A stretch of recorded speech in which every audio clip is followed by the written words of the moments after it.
What's up, guys? You're watching JayzTwoCents, and you've been asking me all year long to do a new how to completely water cool a computer guide. This is going to be a complete tutorial on everything you need to know to water cool your computer, and we're going to do it together. So let's get started.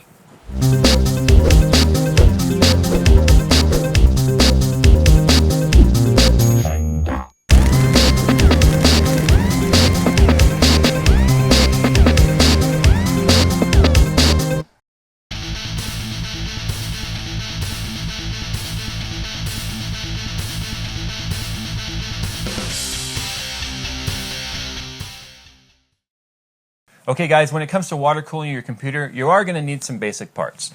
You're going to need fluid. Today we're using distilled water. You're going to need a radiator. You're going to need a reservoir to hold your fluid. You're going to need fans to cool your radiator. You're going to need tubing to carry your fluid to your different components. You're going to need a water cooling block for your CPU, and optionally you can include your graphics card in your loop. Today we're going to be doing that. You're going to need fittings to connect your components together to the tubing. This is a basic barb fitting right here, and we do also have some premium compression and 45-degree angle fittings, which we're going to be using in this build. And you also are going to need a water cooling pump. You don't see the pump on the table because we're reusing a pump that's currently in the build for this build. But you're going to need a water cooling pump to move all of your fluid. And lastly, there's a couple of tools that you're going to need. You're going to need that basic screwdriver, that multi-tool bit that I use. Optionally, you can just use a big and a small screwdriver. And you're going to need something to cut the tubing. I use an actual tubing cutter for this. You don't have to get this tool if you don't want to, because you probably aren't going to be doing this very often. Because I do water cooling builds all the time, it's just a lot easier. You could use a big pair of scissors, or you could use a really sharp razor blade. I prefer the cutter because it makes a clean, straight cut, and it makes it just a lot cleaner in the end. Fluid is one of the things that I'm asked most commonly about when it comes to water cooling. Some people tell me that they've heard distilled water is bad, they've heard distilled water is the best, they don't know whether or not they should go with a nano fluid, should they put coloring in their fluid. Here's the bottom line when it comes to fluid. Number one, distilled water is the purest fluid that you can put inside of your loop, and it's going to have the best reaction to your metals. Now you may be using different kinds of metals in your loop. You may have nickel, copper, hopefully there's not aluminum. Most water coolers don't really approve of aluminum. But distilled water is the purest product that you can put in there, and it's not going to have any abnormal effects with your water cooling loop. Now for added safety, you can put a kill coil in there, or it's just it's a little piece of silver that you can roll up and stick inside your reservoir or something. I've never used one in the 10 years I've been water cooling, and I've never had any sort of a corrosion issue. The bottom line is, if you keep your fluid clean, you're not going to have to worry about corrosion issues. Now when it comes to distilled water though, you may have to use this product. In fact, you need to use this product here. This particular product is a anti-algae. This is PT Nuke. Just 2 or 3 drops per gallon or per liter of this is all you need to keep there from being any sort of growth inside of your loop. The last thing you want is having a nice colony of algae growing inside of your computer. Now the other question I'm asked most commonly about fluid is about non-conductive fluids and whether or not they're worth the $30 to $40 per liter price tag that they tend to carry. Here's my answer on that. Non-conductive fluids are good if you're a new builder and you're concerned about leaks. However, the reality of non-conductive fluid is over time, if you let them run in your system for a couple of years, they pick up ions from the metals that they touch and they become conductive over time. So if you were to have a leak 2 or 3 years in the future because you didn't maintain your system and you didn't do any sort of flushing, chances are you would still end up doing damage on your components because they became conductive because they're touching metal all day long. And those metals do break down slightly microscopically over time, and they get moved around inside the fluid, and that's what makes them conductive. So personally, I would say just use distilled water and PT Nuke. You can use a nano fluid like I am. I'm using Mayhem's Sunset Yellow fluid in my computer. It has nothing to do with being anti-corrosion or being non-conductive. It just looks really cool.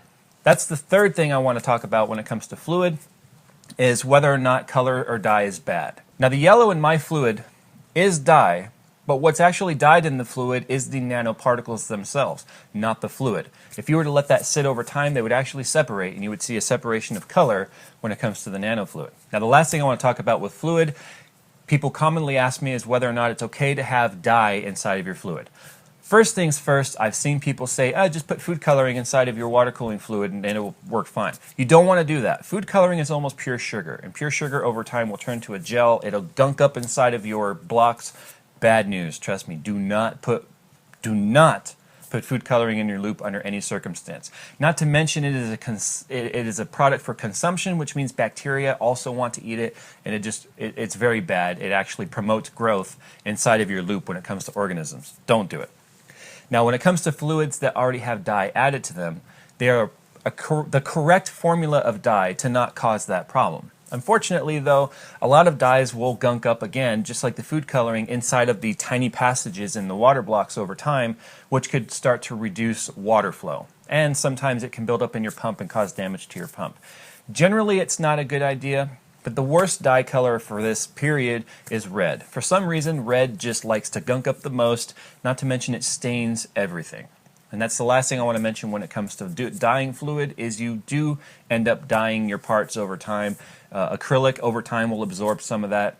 And even if it looks like it's clean, if you add clear fluid back to it after using, say, a red fluid, it's going to have a pinkish tint to that. If you guys have been following me on Twitter, you know back a couple of months ago I was going through hell trying to clean the red dye out of my old system. It was so bad I ended up replacing the entire system. So just stay away from dyes if you are at all concerned about there being any sort of literally a dye issue.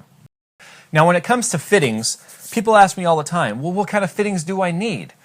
You only need a barb fitting. This is the bare minimum, is a barb fitting and some sort of a clamp. You can use an automotive hose clamp, which you screw down, or you can go as ghetto as zip ties. I've used zip ties. In fact, the computer we're getting ready to replace all of the water cooling in for this build is being held together with zip ties. It's been together for a year and a half, no problems whatsoever. Usually, a barb is more than enough retention for a hose. The zip ties aren't for sealing, or the clamps aren't for sealing. The clamps are for holding it on there just in case, for some reason, it wanted to pop off. If you're having to clamp something down to keep it from leaking, you do not have parts that fit together properly. That's the bottom line. Now, with barbs being the bare minimum, you could go a little bit more premium by using different types of compression fittings and bends like this.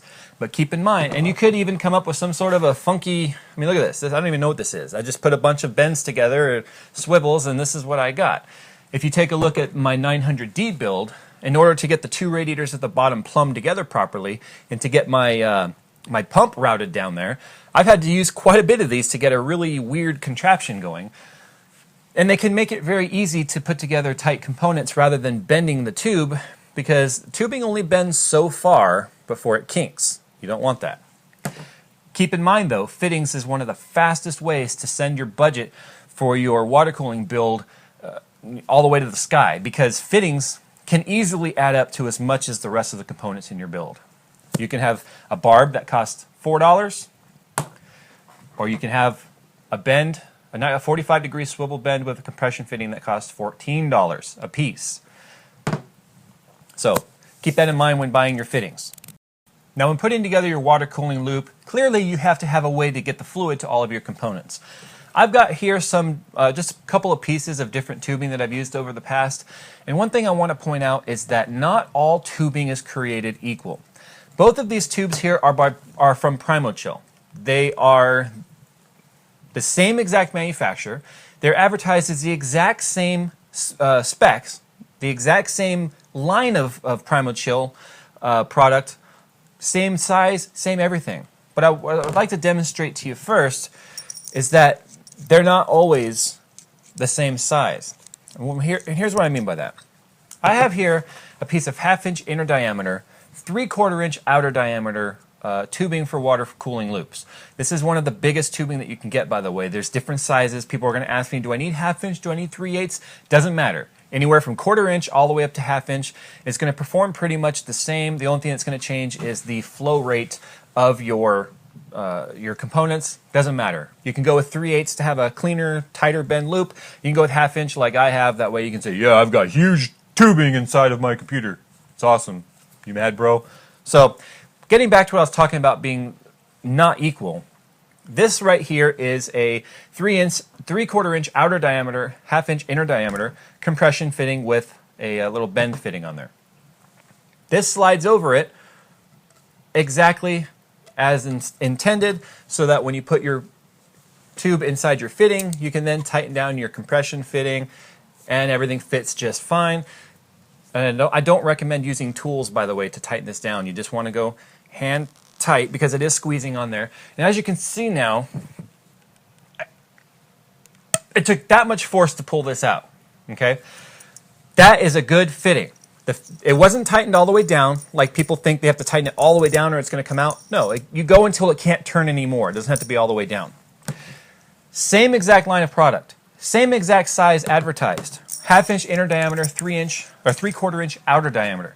But I want you to notice the fitting, it doesn't fit. Why? It does not fit. It literally does not fit over this tube. So this tubing, if you had purchased this tubing trying to put together your loop, you'd have been awfully disappointed that it doesn't fit. I don't know if this was just a defective piece of tube from PrimoChill, but it's a lot bigger than advertised. So in order to use this tubing, you would have to go with a barb and then use a clamp on it. There's nothing wrong with that. It's just there is variances in size. I just want to make you guys aware of that. Unfortunately, you may be thinking to yourself now, well, how do you know if it's going to fit before you buy it? Read the reviews. Honestly, you will find a lot of reviews on this, and you will see if a tubing is not at the size it's advertised as, people are going to complain like I did. So keep that in mind with tubing.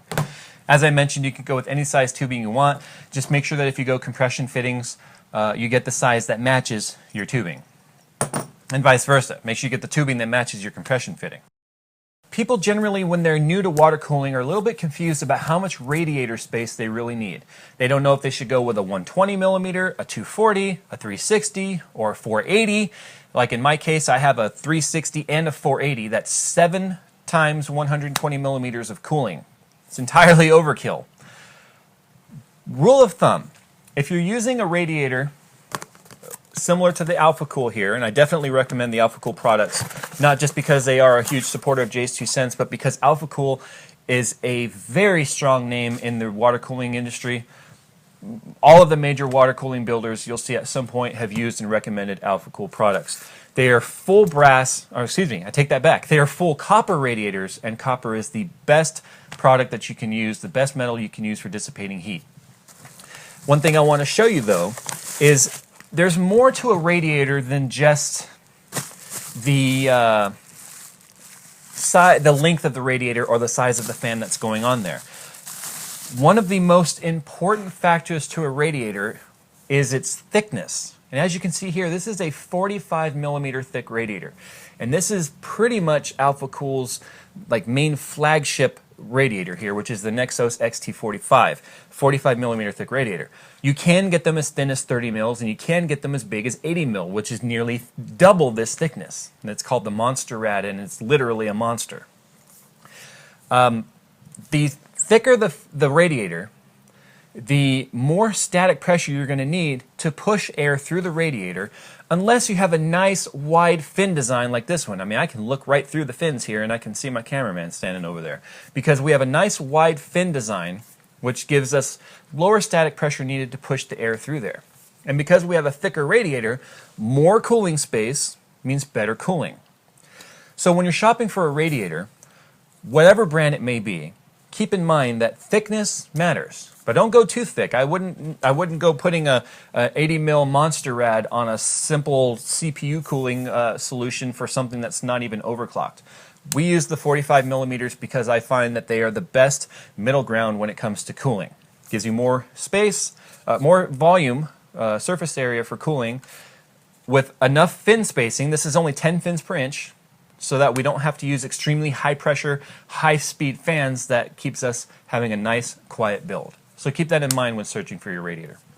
The last thing I want to mention before we start putting this together regarding radiators is if you're using a 45 millimeter thick rad like this, I recommend that you have at least a 120 millimeter per component size. So if you were using just a CPU, you could easily use a 45 thick radiator like this with only one 120 millimeters, so half of this, having this be the size of your rad. Now that would handle up to a mild overclock. The more you overclock and the more heat you put in your system, the more wattage worth of heat you have to dissipate, which means you need more space. So I would recommend, if you're overclocking, having at least a double 120 millimeter like this for your CPU. The more parts you add, the more cooling that you're going to need. Now this particular radiator build, we are putting 2 radiators in, a triple and a dual, because we are dealing with an overclocked CPU and an overclocked graphics card in the desert that gets extremely hot in the summer.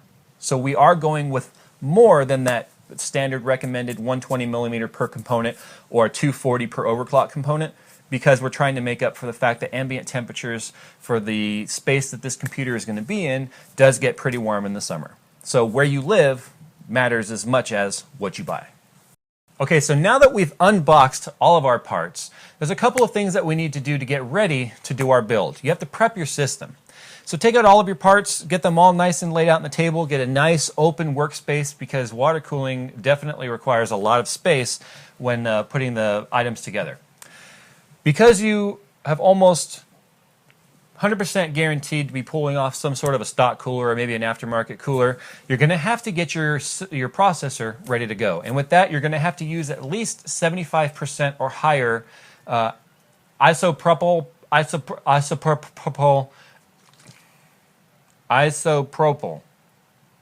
alcohol. So yeah, it's basically rubbing alcohol. This is 91%. Put it on a lint-free cloth.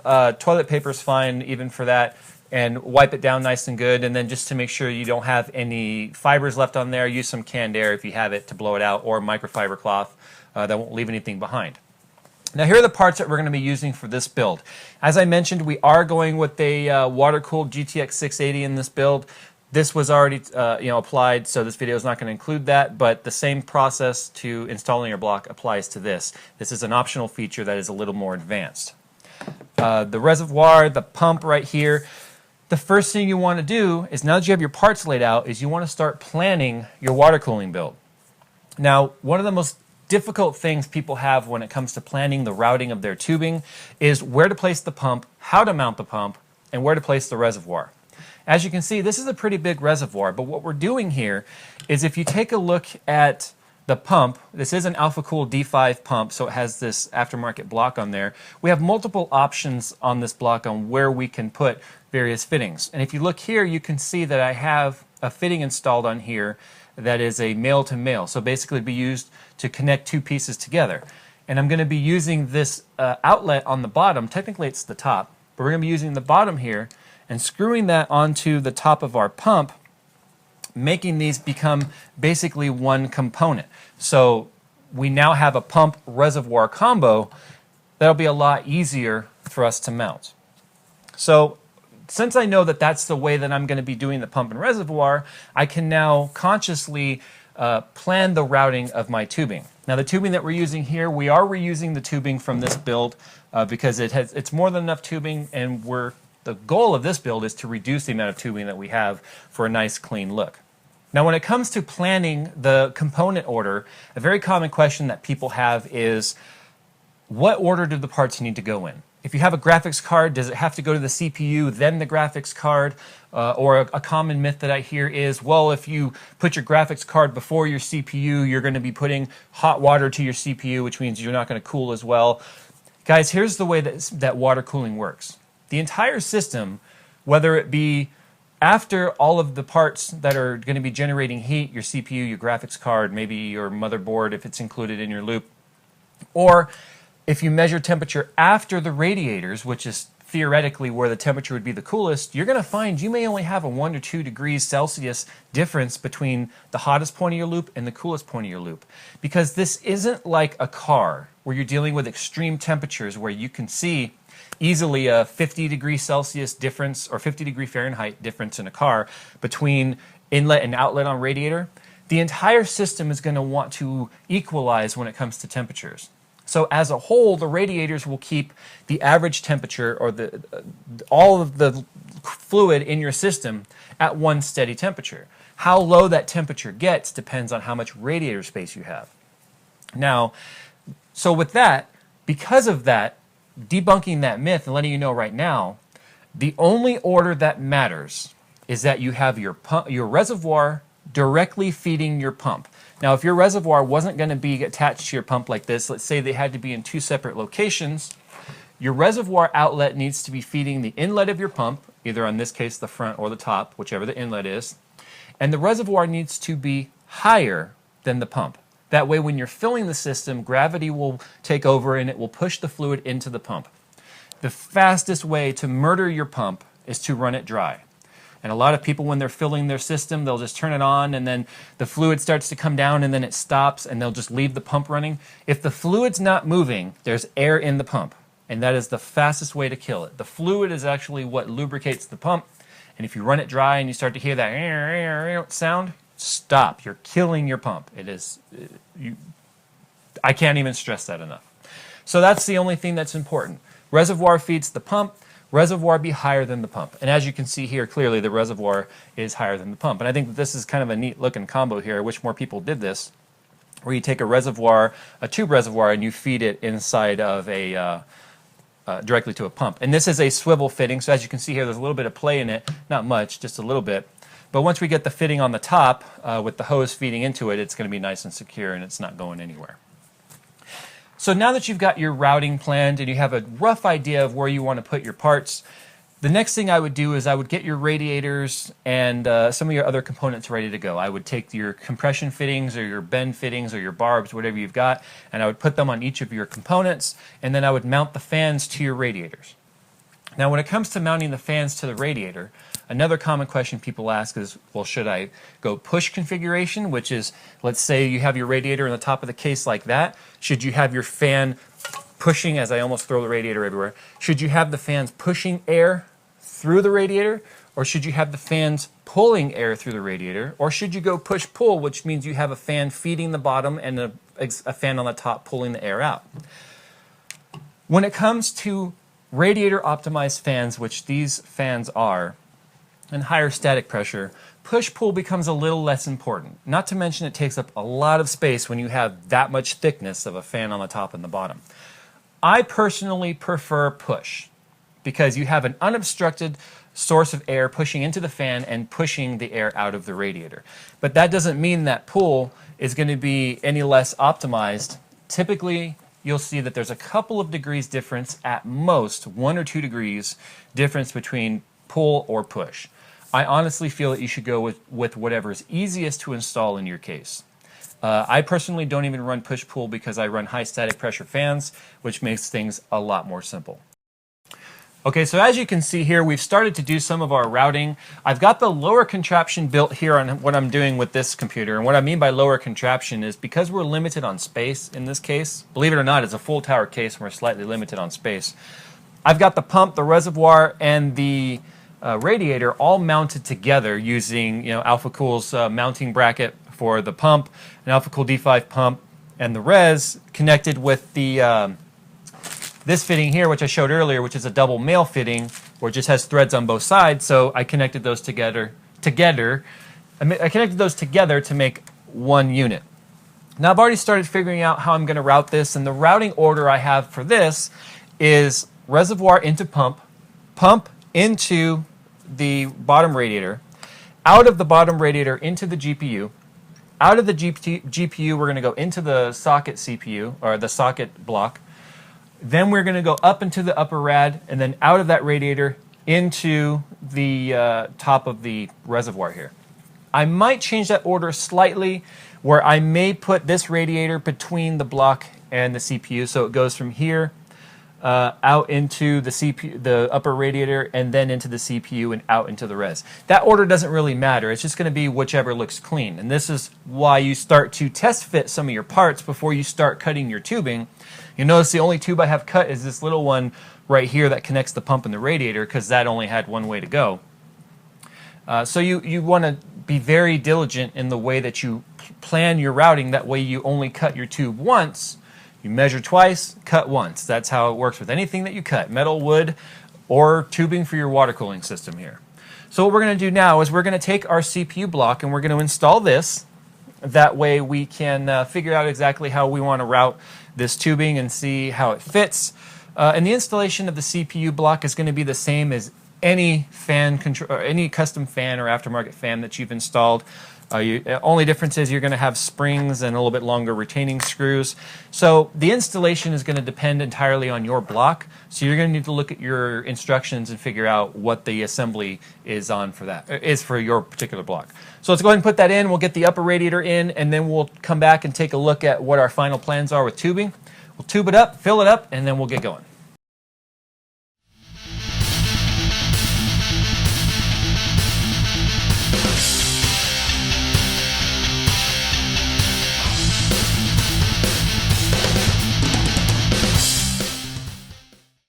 Okay, we're back now, and what we've done is we've added all of our fittings to all of our different components here, our graphics card, our lower radiator, our reservoir, our CPU block, and our upper radiator.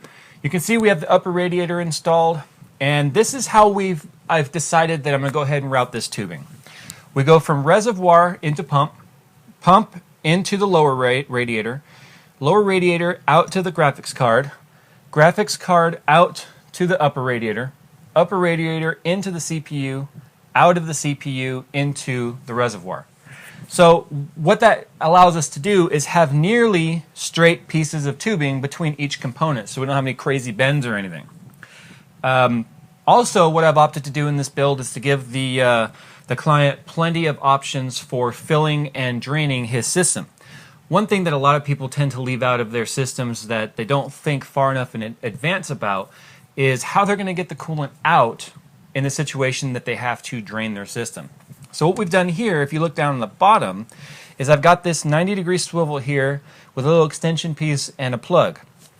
When it's time to drain this, if you lay this system on its back, all of the air goes to the highest point in the system, which at that point would become this system. So all the air, because there's going to be air in the system no matter what, there'll be some air in the reservoir. It will travel through the system and it will settle here on the top, which will allow him to undo this plug. He can then install a barb or a compression fitting. A barb works fine. He could take a piece of tubing, screw it into there, and if he actually does like I do, I have a plug that I don't know where it's at. I actually have just a brass fitting that goes in here and it plugs this tube off, so he can screw that on there, set it back up, and now we'll have the fluid start to capture down here because it's the lowest point of the loop. And up here on the top, we actually have a drain port. Take that back, not a drain port, a bleed port. So once you open up this plug on the very top of the upper radiator, air can enter the system and allow everything to drain out. There will be a little bit of residual left down, but because of the way that the AlphaCool radiators have a tapered inlet and outlet, by simply tilting the case like this, we'll be able to get all of the fluid out of the case pretty effortlessly. So this is a bit of an advanced build here when it comes to the water cooling, but just keep that in mind. You are going to want a way to be able to fill and drain your system because maintenance is part of water cooling. So what we're going to do next, we're going to go ahead and tube up these particular pieces of components here so you can see how the tubing routes, and then the only thing left to do after that is fill it up and test it out. Okay, we're back and we've got the tubing all installed here, and we've got a fill tube here. If you're wondering why this is hanging out, we'll get back to that in a minute. We did this build with as minimal tubing as possible. I decided to put the radiator in between these two because if we hadn't, we would have had lines cross, which just aesthetically doesn't really please a lot of people. And the person who owns this computer wanted it to be as clean and as streamlined as possible. And as you can see, all the tubing seems to kind of generally go in the same direction. And since this is NZXT and the case is curved like that, the case window, it actually looks really, really good. You can see how all of our fittings and all the elbows were pre-planned, and that goes back to the beginning of the video where I said you have to have a general idea of how you want to route your tubing and where things are going to fit. As you can see, based on where the pump mounts, this fit perfectly. It was almost more luck than anything else, but it fit perfectly right in between the drive cages and the graphics card. And that's because of the AlphaCool mounting plate for this AlphaCool pump, which gave us a lot of different mounting options, which, you know, this is what happens too when you go with a lot of matched parts. Rather than kind of picking from one brand and another and mix and matching, you get good compatibility like this. So what's next to do now is to leak test or fill and leak test this system. And for leak testing, you want to take a roll of paper towels, break off a bunch of plies of this paper towel, and you want to set them around each one of your fittings. So because we have a graphics card right here, we'll put one down here on top of the power supply in case anything drips from there, it'll come down onto there. We want to also get some here on top of the graphics card in case we get something that drips out of our CPU block. And you want to get all of your fittings basically surrounded with a paper towel. That way you can monitor if they start to get wet. It becomes obvious when a paper towel is wet. Okay, so now that we've got everything together, we've got our jumper set for our power supply, and we can power on the system, we need to start filling up our system. And because we have a tubular reservoir here, and by tubular I don't mean cool, I mean that it's a cylindrical shape, it's going to make things a bit easier for our filling and bleeding because we have a lot more supply going into the pump. If you have a smaller reservoir, this process may take a lot longer. And because we have multiple ports on the top of this reservoir, it means that we are able to have our system fully set up and still have a separate independent fill port like this. So just slowly start filling your system, if I can get my chair unhooked from me, using just simply distilled water. And if you have multiple ports like this, it's easier if you undo a bleed port. I have a bleed port over here on top of the radiator, and I wouldn't, do not turn the pump on with the bleed port off. Please, under any circumstances, because you will end up with a geyser inside the middle of your room. I know because I've done it. So just slowly start to fill. And the moment you start to put fluid inside of your system, you want to check for leaks, because if there's leaks in the lower part, it's going to become apparent immediately.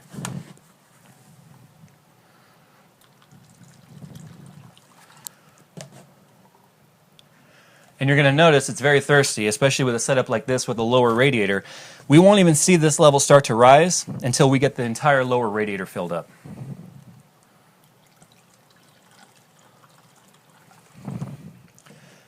And down she goes.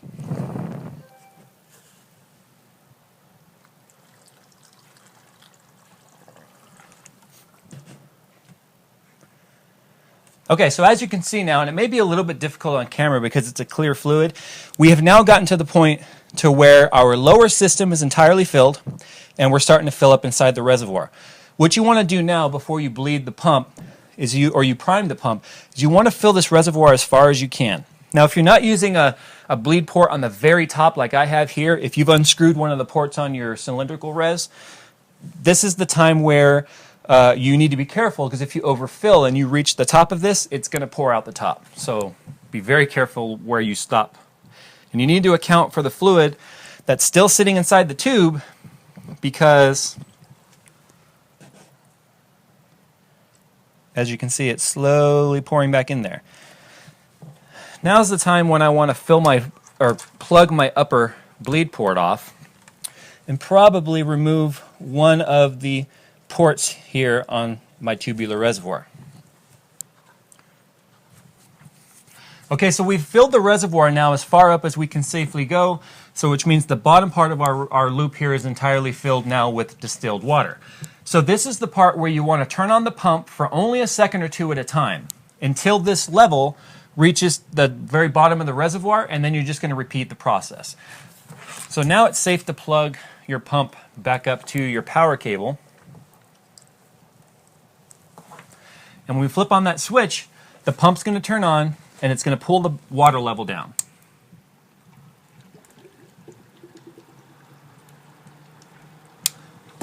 Okay, so the level started to get kind of low, so now is when I want to fill it up and then just do it again.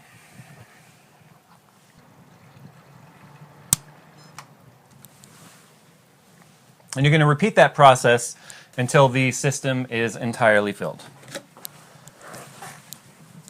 One thing I'd like to point out, if you do have a variable speed pump like I do in this system, put the pump on its lowest setting. It's going to make it so that it's a lot less turbulent, that bubbles will actually move a bit easier. And once the system is fully primed, then you can start turning the speed up and down to help move the air bubbles out of the system. But when doing your initial filling, it's very important that you put the pump on the lowest setting.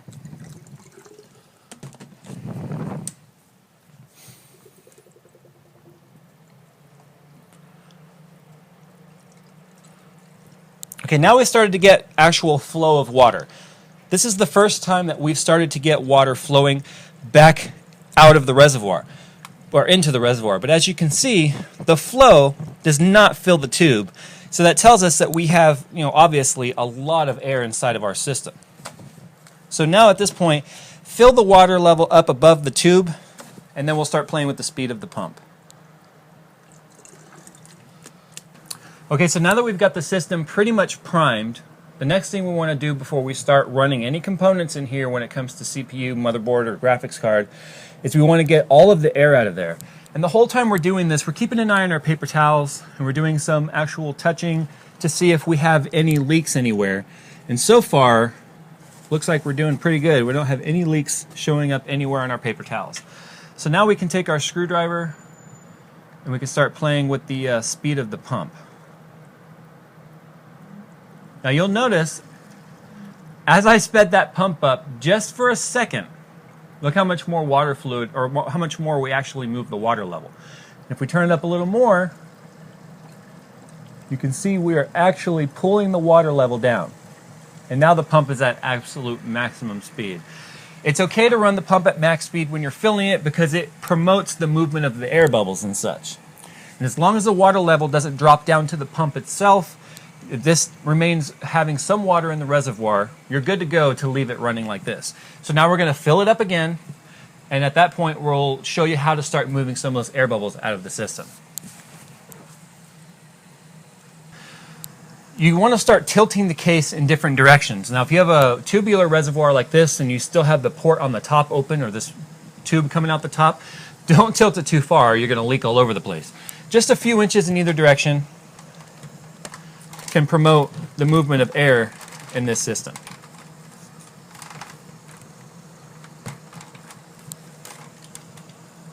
As you can see, we got some air moving out right there by simply tilting it this way.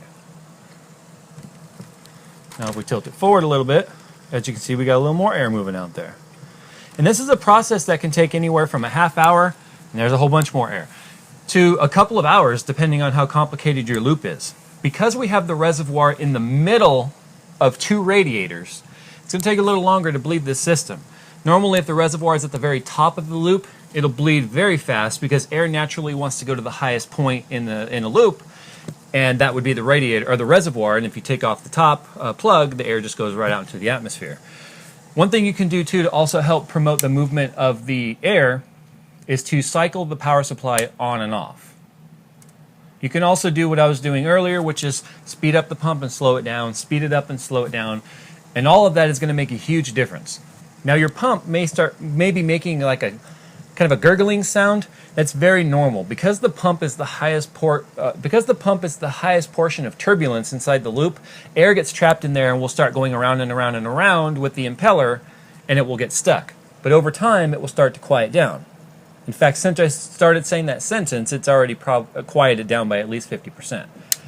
Now, when you turn off the system and you turn it back on, you may hear the bubbles again. Okay, and we're done with our build. Here it is, completely finished.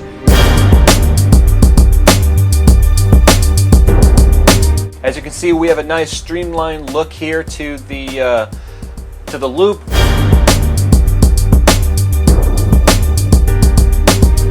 It's not crisscrossy, it doesn't look like intestines, and it doesn't look like the Los Angeles freeway.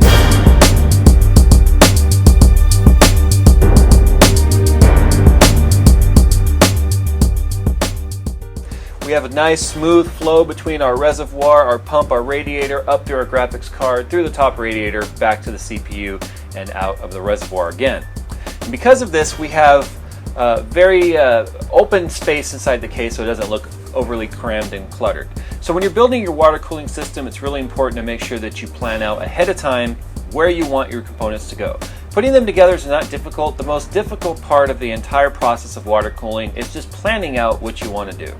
So guys, if you have any questions, put them down in the comments. As always, I'm here to help. I'm sure there's things in this video that were missed. If you're an overclocking expert yourself or you have an overclock system, let us know about it. Help each other out. If you like this video, you know what to do. Share it with someone who it can help.